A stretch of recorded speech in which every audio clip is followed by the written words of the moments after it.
চকিদার, চকিদার। বহু মানুষ এই পৃথিবীতে এসেছে একই জমি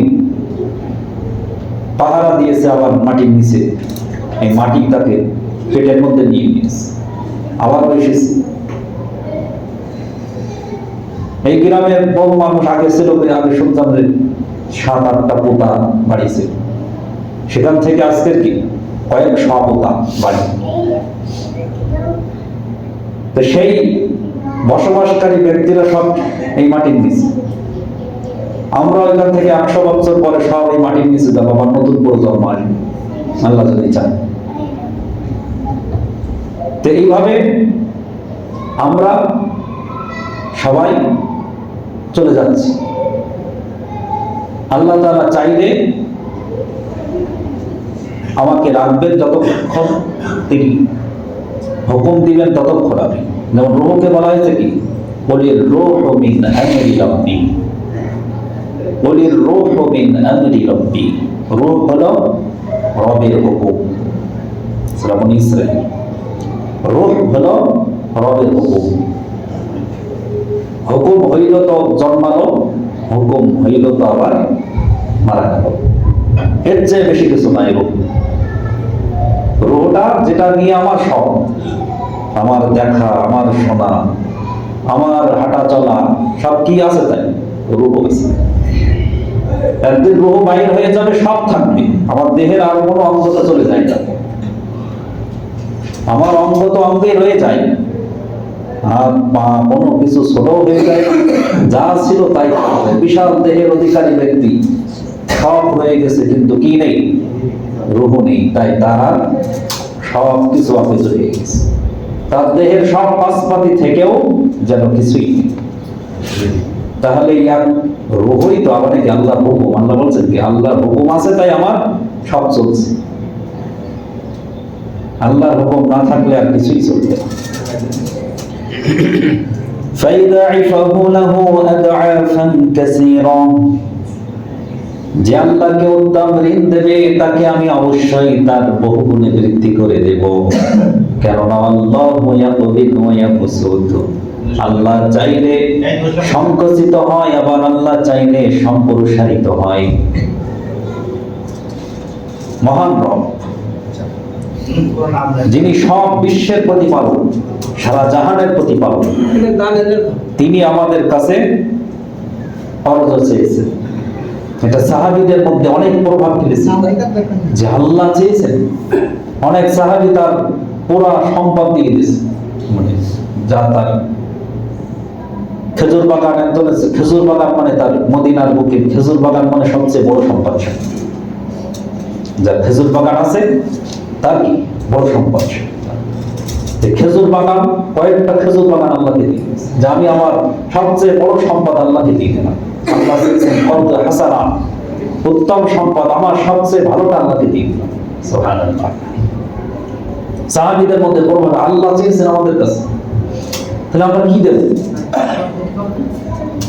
এই আয়াত যখন নাযিল হয়ে গেছে, সাহাবীদের মধ্যে ব্যাপক আলোড়ন সৃষ্টি হয়ে গেছে যে কে আছে আল্লাহকে কর্জে হাসানা দেবে, আর সেটা আল্লাহ তাআলা বহু গুণে বৃদ্ধি করে তাকে আবার ফেরত দিয়ে দেবে। সুবহানাল্লাহ। তাহলে কে চেয়েছেন? যার কোনো অভাব নেই এবং সমস্ত সবকিছুর মালিক যিনি, তিনি চেয়েছেন।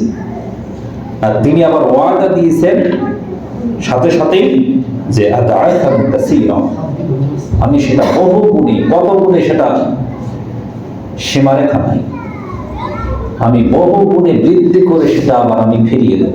সুবহানাল্লাহ। তাহলে আল্লাহ তাআলা চেয়েছেন, আবার তিনি বলছেন কি আমি বহু গুণে ফেরত দেব। তাহলে তার তো প্রয়োজন নেই।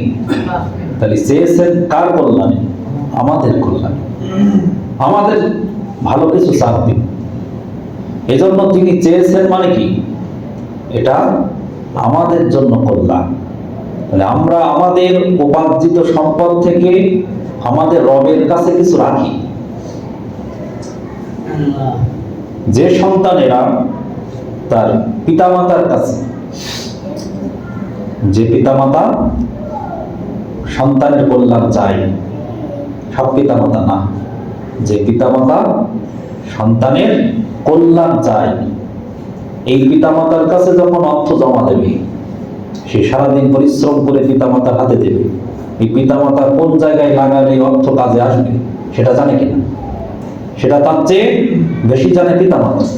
কাজে সেই পিতামাতা এই অর্থগুলো কল্যাণমূলক কাজে সে ব্যয় করে, এবং সেও নিঃসংকোচ বোধে সে পিতামাতার হাতে দেবে যে আমার এটা। যেমন অনেক সন্তান তো বিদেশে যায়, অনেক ছোট ছোট বাচ্চারা বিদেশে যায়, তারা হাড় ভাঙা পরিশ্রম করে অর্থগুলো সব নিঃসংকোচে পিতামাতার কাছে দিচ্ছে। 5-10 বছর পরে এসে দেখছে বহু কিছু হয়ে গেছে। আবার অনেক সন্তানেরা কষ্ট করে অর্থ ব্যাংক ব্যালেন্স সব স্ত্রীর নামে করে যাচ্ছে, স্ত্রীর নামে। ব্যাংকে যখনই মাস পড়ছে টাকা চলে আসছে স্ত্রীর অ্যাকাউন্টে। সে 5-10 বছর পরে এসে দেখে যে সেই স্ত্রীও তার নেই, ব্যাংক ব্যালেন্সও তার নেই, কোনো কিছুই আর তার নেই। তার এই 5-10 বছরের পরিশ্রম, আশা আকাঙ্ক্ষা সব মাটির সাথে মিশে গেছে। কিন্তু আল্লাহ তাআলা চাচ্ছেন, যিনি আমাদের সবার রব, প্রতিপালক, তাহলে এটা কি ওই রকম কোনো সংকোচ বোধ থাকার, কোনো সংশয় সন্দেহ কোনো কিছু কি থাকার উপায় আছে? যে নিঃসন্দেহে আল্লাহর জন্য যদি আমি কিছু দেই তাহলে সেটা অবশ্যই বহু গুণে বহু ভালো কিছু হয়ে আমার কাছে ফিরে আসবে। সুবহানাল্লাহ। এটাই আল্লাহ তাআলা চাচ্ছেন যে আমাদের উপার্জিত কিছু যেন আল্লাহর কাছে থাকে, আল্লাহর জন্য নিঃসংকোচে কিছু কর্দে হাসানা, উত্তম কিছু সম্পদ যেন আল্লাহর কাছে জমা দিই, এটা আল্লাহ চাই। সূরা কাহফের মধ্যে 32 নম্বর আয়াত থেকে 2 জন ব্যক্তির ঘটনা বর্ণনা করেছে। 2 জন ব্যক্তি হলো এমন যে একজন ব্যক্তি, তার আল্লাহ তাআলা বর্ণনা দিচ্ছেন যে আঙ্গুরের বাগান, আঙ্গুর আরো দামি জিনিস, এবং শুধু তাই না, তার চতুর্পাশ দিয়ে খেজুর গাছের বেষ্টনী। খেজুর আছে দামি জিনিস, আবার আছে আঙ্গুর। শুধু তাই না, তার মাঝখানে আবার কৃষি, যা ইচ্ছা সে আরো বেশি এ করতে পারে। এত বড় এরিয়া, যেটা মাপ দিয়েছেন আল্লাহ তাআলা, যে খেজুর গাছের বেষ্টনী আছে চতুর্দিকে, তারপরে আছে আঙ্গুরের বেষ্টনী, আঙ্গুর বাগান, তার মাঝখানে আবার বিশাল কৃষি খাত, যা ইচ্ছা সে বহন করতে পারে। তাই না, তার মধ্য দিয়ে আল্লাহ আবার নহর প্রবাহিত করেছেন, পানির ফোয়ারা, যাতে করে সে ইচ্ছা মতো সেচ দিতে পারে, মানে কোনো কিছু ঘাটতি নেই। একটা পরিপূর্ণ একটা কৃষি ক্ষেত, মূল্যবান। এই ব্যক্তির উদাহরণ আল্লাহ তাআলা দিয়েছেন।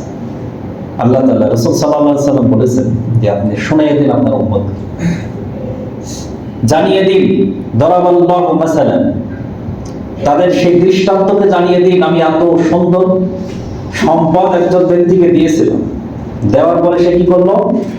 সে অন্তরের ভিতরে চিন্তা করলো, সে সমাজে খুব দাম্ভিকতার সাথে বেড়ায় যে আমার চেয়ে সম্পদশালী কেউ নেই, আমার উপরে উঠবে এমন কেউ নেই। এখন লোকজন সব তার সাথে চলে, তার সম্পদ আছে। এক পর্যায়ে তার মনে এত অহংকার এসে গেল যে আমার আল্লাহ সবচেয়ে বেশি পছন্দ করে, যার কারণে আমার আল্লাহ এত কিছু দিয়েছে, মরে গেলেও আমার কোনো এখন আমার এটা কোনোদিন ধ্বংস হবে না।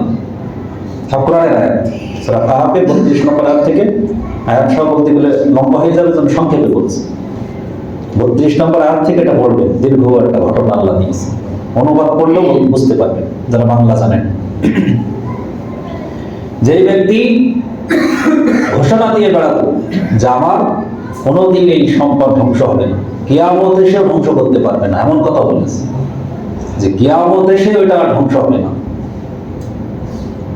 এমনকি আমি যখন মারা যাবো এর চাইতেও ভালো কিছু আল্লাহ আমার দেবে, নিজে নিজে মনে করতে আল্লাহকে আমার আর কিছু দেওয়া লাগবে, আল্লাহর জন্য আর কিছু করা লাগবে না, আমি অলরেডি আল্লাহর এত প্রিয় পাত্র হয়ে গেছি যে আল্লাহ আমার এত কিছু দিয়েছে, যার কারণে আমার এখন বুঝে এসে গেছে যে মারা গেলেও আমি এর চেয়েও ভালো কিছু পাবো। সে নিজের মতো করে বুঝে নিয়েছে, অহংকার করে। তখন তার এক প্রতিবেশী একজন বন্ধু বলছে যে তুমি এটা আল্লাহর সাথে শিরিক করছো, আল্লাহ তোমাকে দিয়েছে আর তুমি আল্লাহর সাথে শিরিক করছো, যে তোমার এই সম্পদ কোনোদিন ধ্বংস হবে না, তুমি সেই আল্লাহকে ভুলে যাচ্ছ, তুমি আল্লাহর সাথে তোমার এই নিয়ামতের তুমি নাশকরি করছো, বরং তোমাকে এর জন্য আরো নত হওয়া উচিত, আল্লাহর জন্য বেশি দেওয়া উচিত। অথচ সে দেই। দিন শেষে একদিন দেখে সব, একদিন বাগানে সে প্রবেশ করে দেখে সব ছাই হয়ে গেছে, কিছুই নেই। মুহূর্তের মধ্যে কিয়ামত আশা লেগেছে, সে বলেছিল কি যে কিয়ামত ধ্বংস করতে পারে, অথচ রাতারাতি একদিন সকালে প্রবেশ করে দেখে রাতারাতি সব ধ্বংস হয়ে গেছে। এই জন্য আল্লাহ আমাদের যা দিয়েছেন এই নিয়ে অহংকার করার জন্য না, এটা দিয়ে আরো বেশি আল্লাহকে খুশি করার জন্য। যার যত বেশি দিয়েছে সে যেন তত বেশি আল্লাহকে খুশি করে দেয়। আল্লাহ যদি আমাকে বেশি দেয় তাহলে মনে করতে হবে তাহলে কি আল্লাহকে আমি বেশি খুশি করার সুযোগ পেয়েছি। কর্দে হাসান আল্লাহ চেয়েছেন ফাইদাইফাহু লাহু আদআফান কাসীরা, তাহলে আমি আরো বহু গুণে বৃদ্ধি করার সুযোগ আরো বেশি পেয়েছি, যে আল্লাহ আমাকে কর্দে হাসান আছে। ওই কর্দে হাসানা